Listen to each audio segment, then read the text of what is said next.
What is the relationship, the societal relationship, between levels of religious belief and faith in God and societal well-being or societal decay and chaos? And you might be surprised by the answers there. My name is Phil Zuckerman. I'm a professor of sociology and secular studies in Claremont, California. And I'm the author of a book called Society Without God. And it's the latest edition of that book that I'm going to be talking to you about right now.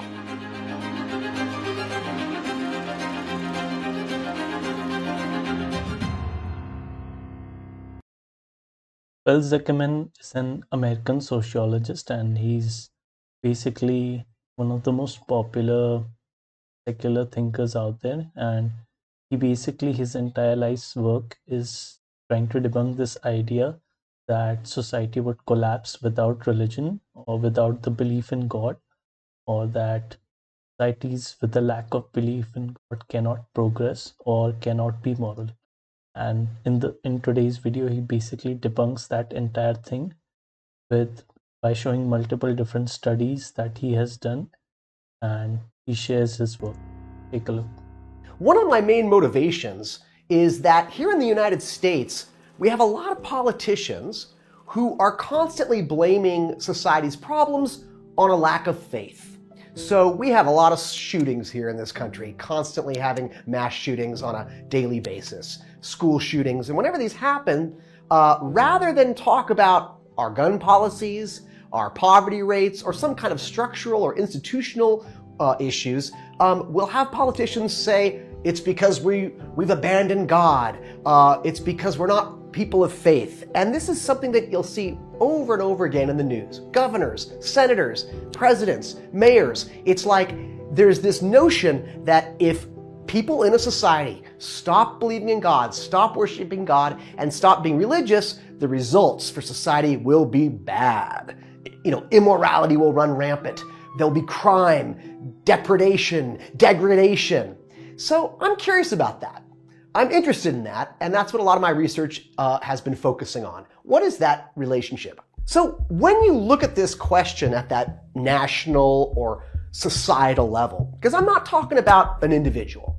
An individual's faith, that's another topic, and how their belief in God works in their lives, how it helps them or comforts them, helps them with addiction or whatever, that's another issue. That's an issue for psychologists to talk about. I'm a sociologist, I'm a social scientist, so I'm interested in that societal big picture level.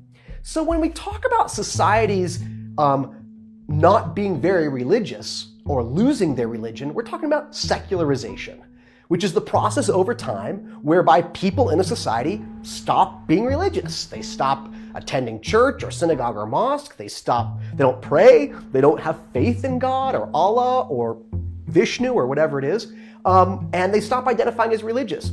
Now, there's two ways that can happen. There's a kind of forced, coercive version of secularization, and then there's a kind of organic, free version of secularization. The first one, nightmare. Think of the atheistic rulers of the former Soviet Union. Think about the atheism of the Khmer Rouge. Think about certain regimes, the communist regime in China right now. Think about Enver Hoxha, the dictator of the first declared atheist nation of Albania. In those situations, you have a dictatorship that seeks to dominate all aspects of society, wants no competition, no institutional competition, no ideological competition, so they go after religion viciously and with bloody might. And the results are horrible. Terrible human rights, no freedoms, religious people are persecuted, tortured, imprisoned. So if you look at the history of certain atheist societies that were forced into secularization and you think, what a nightmare, you're right. And those experiments in secularization ought to be condemned as gross violations of all human decency. But there's another kind of secularization. This happens in democratic, relatively free societies where there is no government that is persecuting people for being religious or actively promoting atheism or secularism. It's just that people are living their lives relatively free. There's freedom of thought, there's freedom of speech, there's freedom of assembly, there's freedom of the press, etc., etc. And what we find is decade after decade after decade, they start being less religious on all measures.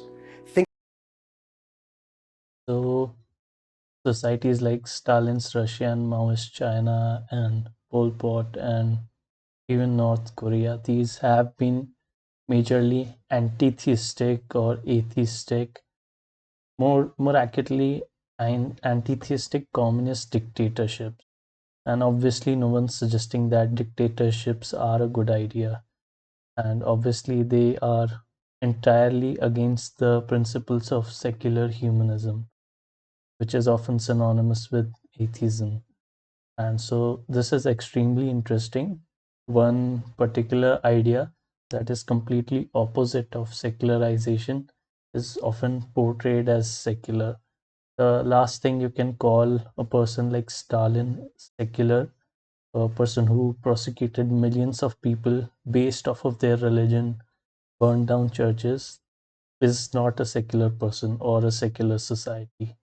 So that's interesting. And he mentioned another thing is organic secularization, which you can find in the most developed societies, which have great social safety nets and often with higher education or higher educational rates. So, for example, societies like the US or India right now are becoming less religious over time, and it's usually the youth who is less religious compared to the older generation. Think of places like Scandinavia, Czech Republic, United Kingdom, South Korea, Uruguay, Canada, Australia, New Zealand, etc., etc.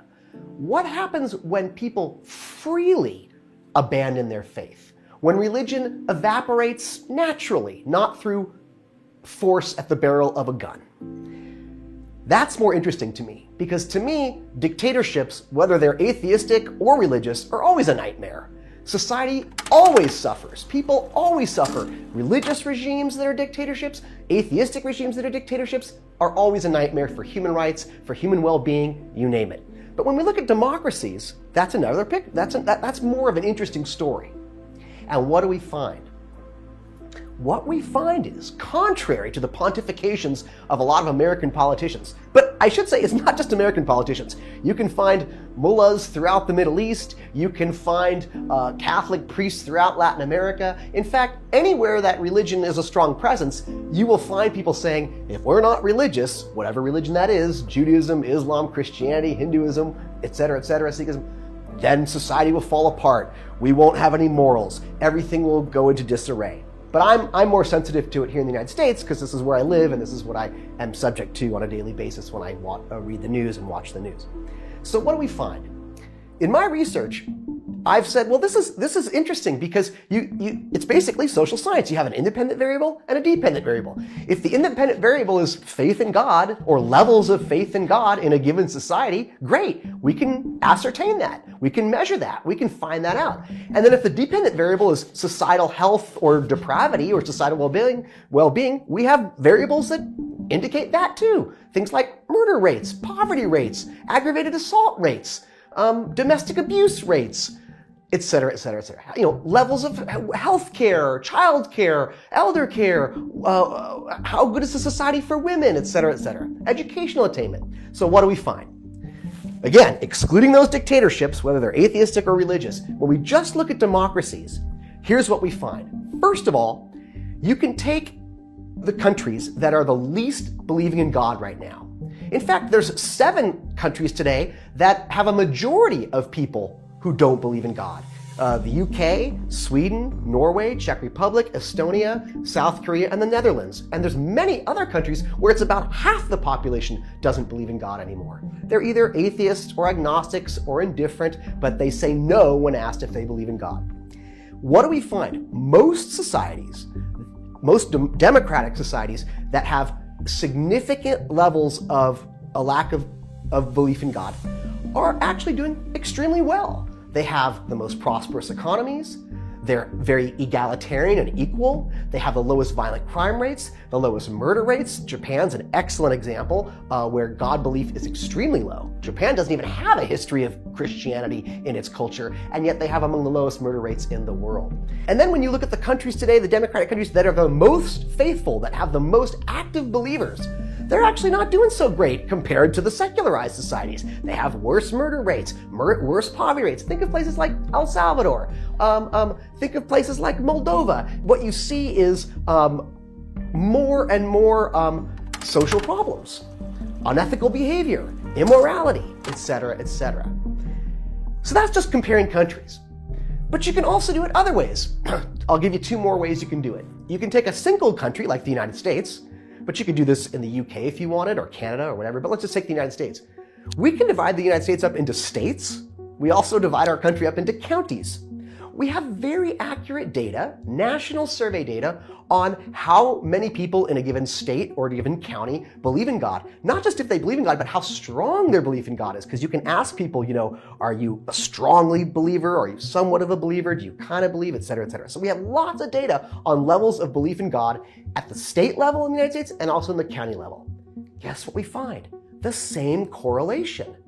Those states and counties that have the lowest rates of belief in God actually tend to be doing better. They have more educated populations, fewer murder rates, lower poverty rates, better health care, you name it. Finally, another thing you can do is you can take a single country over time. Take the Netherlands. You can look at data about the Netherlands going back 100, 150 years, sometimes 200 or 300 years, depending on the available evidence and data. And you can see that in certain societies, when regular belief was very strong, when individual belief was very high, societal belief was very high, what was daily life like? Actually, there was more violence, more murder, more assault, more sexual assault 200 years ago when the Netherlands was highly religious compared to today, where most Dutch people don't even believe in God, and you have much lower rates of daily, day-to-day violence than you did in the same society that has become highly secularized. Now, I know what you're thinking because I get this all the time. Phil, this is just correlation. Correlation is not causation. And what they'll say is, the reason some societies like Japan, South Korea, Uruguay, Canada, or France are doing so well, and the reason other societies that might be highly religious like El Salvador or Colombia or Poland, etc., are not doing so well, that is a matter of economics, politics, history, maybe colonialism, maybe demographics, maybe racial issues, maybe it has to do with, a host of things other than whether they believe in God or not. You're totally doing the fallacy of correlation equaling causation. Yeah, all those other things, politics, economics, demographics, culture, you name it, those are earthly issues. They don't have anything to do with a God. So it actually proves my point. Whatever the reason certain democratic societies today are doing quite well, it probably has nothing to do, or very little to do, with their religious belief or faith. But that disproves the assertion, which is one of my life's goals, that argues if we abandon faith in God, society will collapse. We can clearly prove that as falsifiable. We can clearly show that that is actually the wrong correlation equaling causation. Anybody who says school shootings are the result of a lack of belief in God is committing the fallacy of correlation equaling causation. And anybody who makes the claim that if we aren't religious, everything will go to shit, that's actually disprovable. We can show the opposite. That in fact, those societies today, democratic, free societies where religion has evaporated organically and freely, are doing quite well, which suggests that there are other factors that make for a society, a healthy society. That there are other reasons, but all those reasons are this worldly. So one of the things that he talks about is, he mentions multiple societies and multiple different variables and multiple different moral and immoral things done in those societies. And he points out that he obviously acknowledges that this is purely correlational, and he doesn't mean to say that a lack of religion causes society to be more developed, but he suggests that more religion doesn't mean society is developed, or less religion doesn't mean society is not developed. That's what the inference he's talking about. And that's what you can infer from what he's saying. And other thing he said was measuring religiosity within a single country. So you can do this within India, and you can see over the decades people have become slightly less religious. In fact, if you go to the highly literate, highly educated societies, so in the rural parts of India, people are the most religious. In second tier cities, somewhat less religious, such as myself and my family. And then if you go to the first tier cities, which are the most developed, which has the highest employment rates and the highest women empowerment rates and other things, those places people are almost non-religious or atheistic. And you can also see it in all of Western societies and compare that to, say, the Middle East, Indian subcontinent, and Africa. And you can also look at United States, which only a couple decades ago used to be around 90% religious. Now only 70% is people identify as religious. They don't have anything to do with faith. They don't have anything to do with faith and belief and worship of a deity. They have to do with how we organize our societies, what principles guide us here and now on this earth, what institutions we create, what policies we enact, what laws we are willing to follow and create.